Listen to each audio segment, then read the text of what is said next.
I wanted to share today, colleagues, as the Speaker and the President of the Senate formed a new committee, a committee on revenue reform.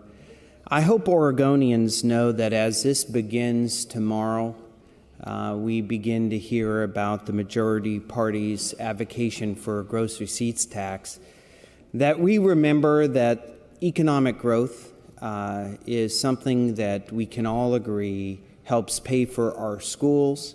It helps pay for our firefighters.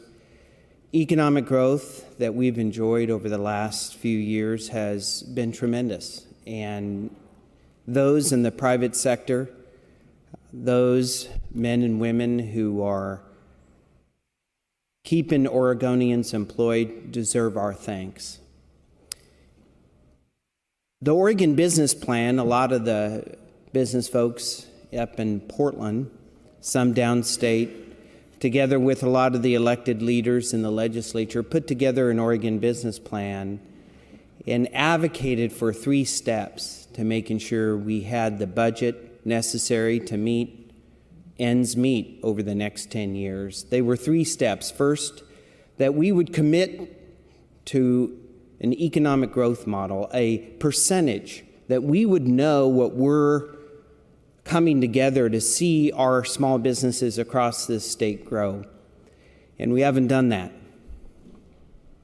There is no bill or no working group or nothing to come together to say we want to grow our economy in Oregon at 2% or 3% or 4%.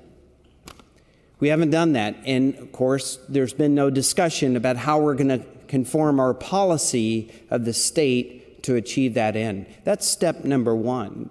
Without knowing where you're going, then it's guesswork to figure out how much you need to get there. And of course, this week we're going to hear about the Democrats' plan for a gross receipts tax a few months after Oregonians said no. Fix the government first. But fortunately, I should say unfortunately, we haven't done that. So we're going to hear this week about that. That's, of course, not step 2, which according to the Oregon Business Plan was that we would look at the cost of services, not just simply cutting programs or simply saying we're going to cut this and cut that, and by golly, you give me more money, or I'm going to cut this, I'm going to cut that. No, it's looking at our cost of services and saying, how do we reduce that? There is a way to do this, my friends in Oregon, and we can come together and do it, and there's still time. I hope our Democratic leaders are listening.